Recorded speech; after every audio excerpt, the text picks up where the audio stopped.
네, 오늘 말씀을 우리 함께 봉독하도록 하겠습니다. 오늘 말씀은 누가복음 7장입니다. 누가복음 7장 1절에서 10절 말씀까지 제가 말씀을 봉독하도록 하겠습니다. 예수께서 모든 말씀을 백성에게 들려주시기를 마치신 후에 가버나움으로 들어가시니라.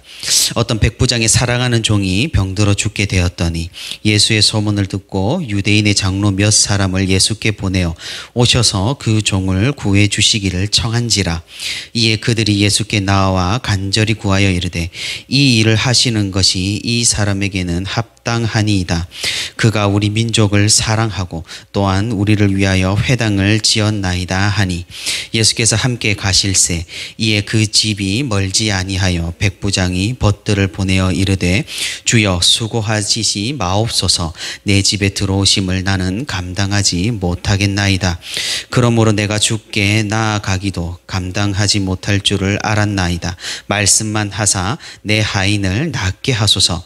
나도 남의 수하에 든 사람이요 내 아래에도 병사가 있으니 이더러 가라 하면 가고 저더러 오라 하면 오고 내 종더러 이것을 하라 하면 하나이다.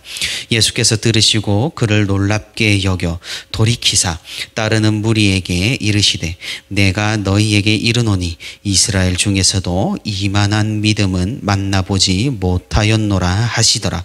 보내었던 사람들이 집으로 돌아가 보매 종이 이미 나아 있었더라. 아멘. 네, 오늘도 이렇게 주님 앞에 나와 기도하며 말씀을 듣는 우리 모든 성도 여러분 진심으로 환영하고 축복합니다. 가히 우울증의 시대라 불러도 상관이 없을 정도로 어려운 날들이 지속이 되고 있습니다.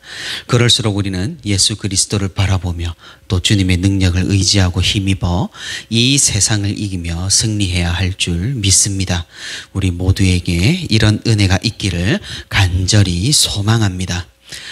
우리가 어제까지 살펴본 평지설교, 이 평지설교를 마치신 예수님께서는 이제 계속해서 갈릴리 가버나움 근처에서 하나님 나라의 복음을 전하시는 메시아 사역을 하셨습니다. 예전에 제가 말씀드렸다시피 가버나움은 그 당시 갈릴리에서도 중심지였습니다. 비록 어촌이었지만 무역로가 발달하여서 갈릴리의 경제 중심지였고 무엇보다 주후 44년 헤롯 왕 아그리빠가 사망한 후에 가버나움은 로마령은 아니었지만 로마 군대가 주둔하는 그런 도시였습니다. 그러니 로마 제국 각지에서 많은 이교 문화가 흘러들어와 유대교의 영향력이 비교적 약한 도시이기도 했습니다. 예수님께서 왜 이 도시를 복음 전파의 거점으로 삼으셨는지 우리는 쉽게 한번 생각을 해볼 수가 있습니다. 말씀드렸다시피 로마 군대가 주둔하고 있었기 때문에 바리새인들을 비롯한 유대교 지도자들의 영향력이 그리 크지 않아서 복음을 전하기에 용이했습니다. 그리고 무역로가 근처에 있었기 때문에 예수님께서 전하신 메시지가 빠른 속도로 다른 많은 사람들에게 전달이 되는 그런 장점도 가지고 있었습니다. 마지막으로 가버나움은 예수님의 제자들 중 많은 수의 고향이었고 그로 인해서 복음 사역에 필요한 지원을 충분히 받을 수 있는 장소였습니다. 이러한 이점들이 있어 예수님께서는 갈릴리 가버나움을 중심으로 하나님 나라의 복음을 전하는 사역을 지속하셨습니다. 다들 아시다시피 이 당시에는 로마가 이스라엘을 지배하는 그런 상황이었습니다. 이런 상황에서 로마 군인들이 이스라엘 사람들을 어떻게 대했겠습니까? 우리는 삭개오의 이야기를 기억합니다. 민족을 배반하고 백성들을 착취하여 폭리를 취하는 세리장이었던 삭개오를 이스라엘 백성들은 털끝 하나 건드리지를 못합니다. 왜냐하면 삭개오 뒤에는 로마 군인이 서 있었기 때문입니다. 당시 이스라엘 사회는 로마 군대를 두려워했다는 사실을 우리는 이를 통해 알 수 있는 것이죠. 이런 상황에서 로마 사람이 이스라엘 사람을 향해서 존경을 표하고 주인이라고 부른다는 사실은 굉장히 이례적이고 흔치 않은 일입니다. 그런데 예수님께서 이 가버나움에서 사역을 하실 때 로마 군대의 어떤 백부장이 예수님을 찾았습니다.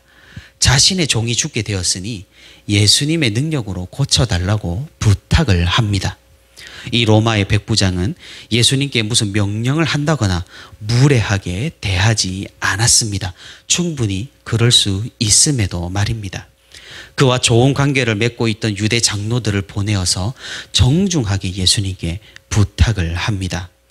알고 보니 이 백부장은 그래도 믿음이 있는 사람이었습니다.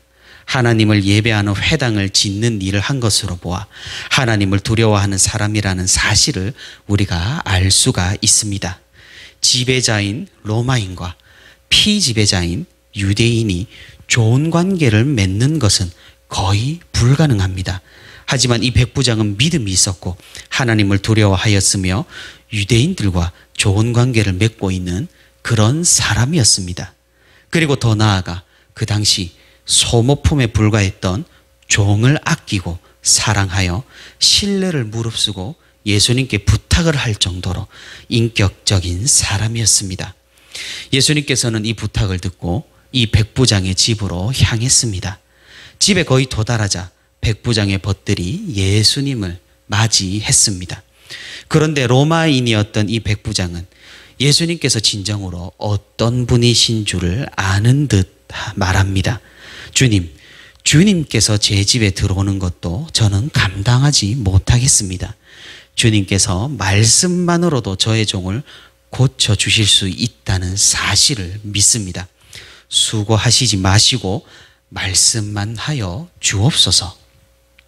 예수님을 주님으로 부른 것도 모자라 말씀만으로도 고치시는 능력을 믿는다고 이 백부장이 고백을 합니다. 확실히 이스라엘 사람들이 예수님의 옷자락이라도 만지려고 발버둥 치는 것과는 사뭇 다른 고백입니다.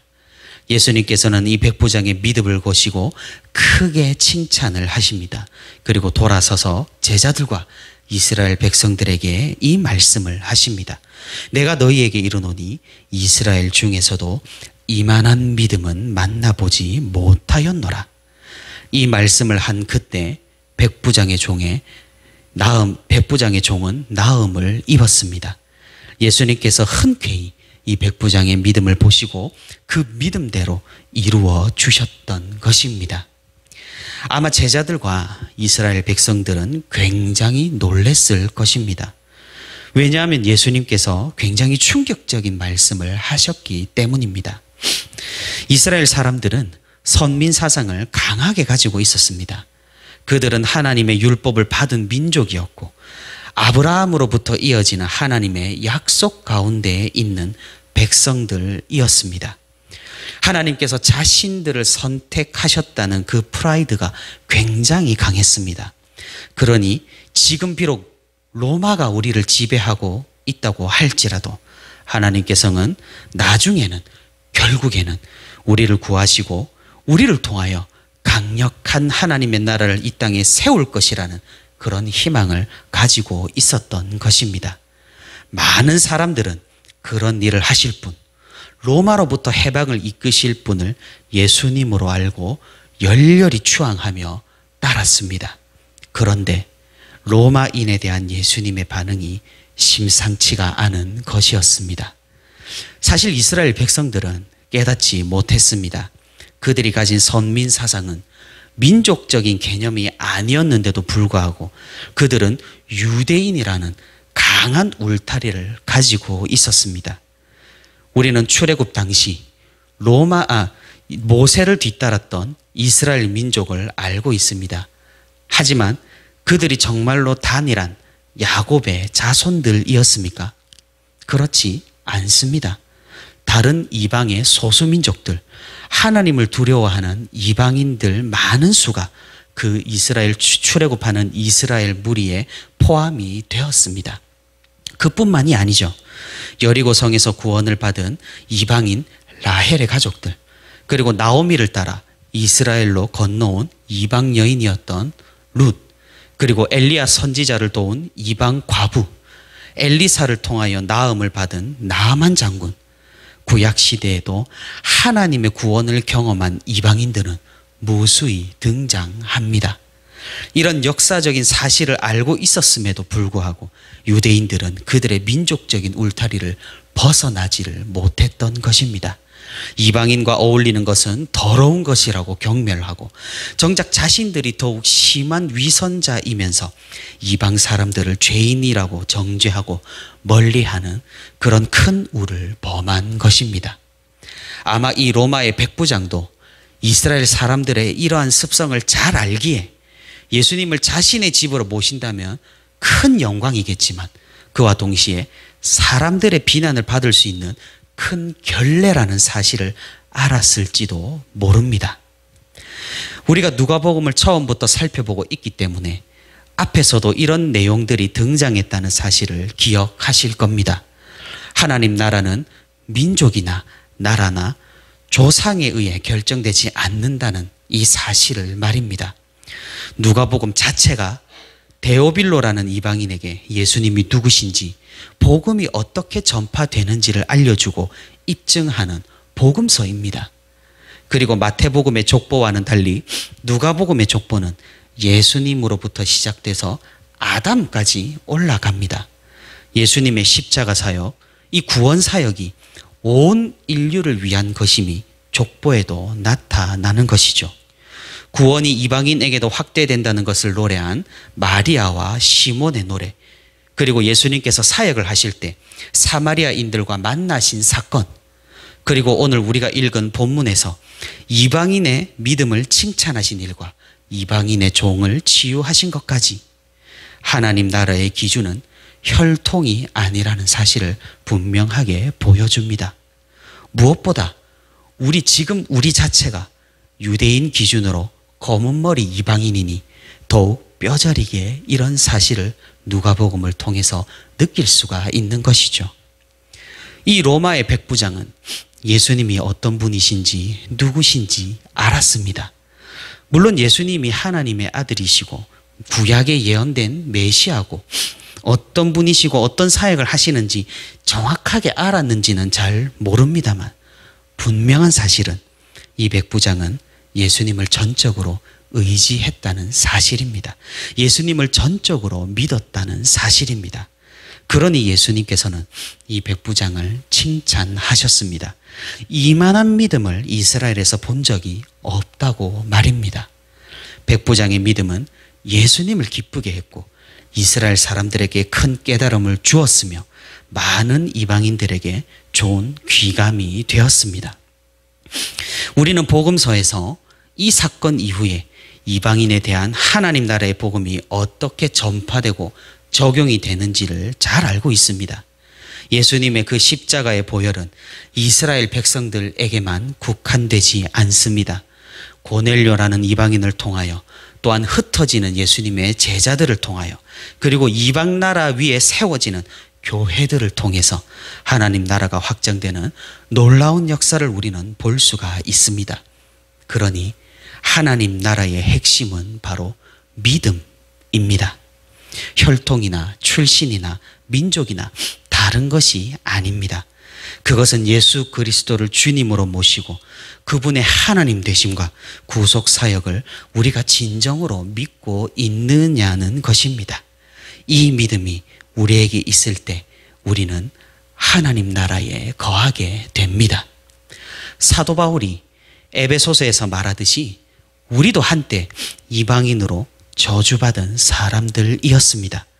하지만 하나님의 그 크신 은혜로 우리도 믿음을 가지게 되었습니다.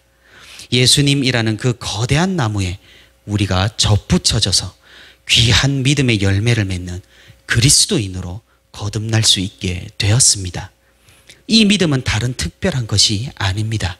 예수님께 칭찬을 받은 백부장의 믿음과 마찬가지로 주님을 전적으로 신뢰하고 그분의 이끄심을 전적으로 수용하고 그분만을 의지하는 태도입니다. 우리 모두가 이만한 믿음을 가지고 이 세상을 살아가기를 바랍니다. 주님께서 인정하시는 그 믿음을 가지고 주님께 역시 칭찬받는 우리 모두가 되기를 바랍니다. 그 어느 때보다 그리고 무엇보다 믿음이 중요한 시대인 것 같습니다. 교회에 대한 믿음, 하나님에 대한 믿음, 십자가에 대한 믿음이 어느 때보다 심하게 흔들리고 사라지고 있는 요즘입니다. 연약한 성도들이 넘어지고 쓰러지기를 반복하는 그런 시기입니다. 우리가 더욱 주님께 붙어 있어야 하겠습니다. 이런 시대일수록 우리가 주님을 더욱 묵상하고 주님을 더욱 의지해야 하겠습니다. 예수님을 따랐던 제자들, 그리고 예수님을 믿었던 그 당시 수많은 이스라엘 사람들은 당연히 예수님의 위대한 성공과 화려한 승리를 꿈꿨을 것입니다. 하지만 그들이 목격한 것은 십자가 위에서 예수님의 처절한 죽음이었습니다. 누가 보아도 실패였고 누가 보아도 패배였습니다. 하지만 예수님께서는 그들의 믿음을 배신하지 않았습니다. 부활의 주님으로 그들 앞에 나타나셨습니다. 하늘로 승천하시는 예수님은 다시 오겠다는 약속을 하셨습니다. 이 복음은 이스라엘을 넘어 열방으로 그리고 오늘날 우리에게로 전해졌습니다. 지금 시대 교회가 실패한 것 같습니다. 교회가 패배한 것 같습니다. 스스로의 거룩성도 잃어버리고 세상으로부터 공격을 당하고 코로나 바이러스도 우리의 신앙으로 극복하지 못하는 그런 상황인 것만 같습니다. 절망적이고 우울하기까지 합니다. 이대로 이 땅에서 주님의 교회가 정말로 사라져 버릴 것만 같습니다. 하지만 우리가 기억해야 할 것은 무엇입니까? 하나님께서는 우리의 믿음을 배신하실 분이 아니라는 사실입니다. 이스라엘이 나라가 멸망하고 뿔뿔이 흩어졌을 때도 하나님께서는 택하신 자들을 남겨두셨습니다. 믿음의 사람들을 지키셨습니다. 이 믿음은 말씀을 통해 오늘날 우리에게도 증거가 되는 것입니다. 우리 하나님에 대한 믿음을 잃지 않기를 소망합니다. 예수님의 능력을 전적으로 전심으로 믿는 우리가 되기를 소망합니다. 이 시대에 희망이 보이지 않더라도 마치 예수님께서 십자가에 달려 죽는 그런 상황을 우리가 목격하는 심정이라 할지라도 우리 끝까지 믿음을 지키는 성도가 되기를 바랍니다. 주님께서 부활하시어 믿음을 확증하시고 우리에게 구원을 베푸신 것처럼 우리에게도 주님은 찾아오셔서 우리를 위로하시고 우리가 겪는 이 모든 어려운 상황들을 주님께서 해결해 주실 줄 믿습니다. 주님을 끝까지 믿는 이만한 믿음을 가지고 주님 앞에 나아가고 세상을 향해 승리를 선포하는 저와 우리 부천시민교회 모든 성도들이 되기를 소망합니다.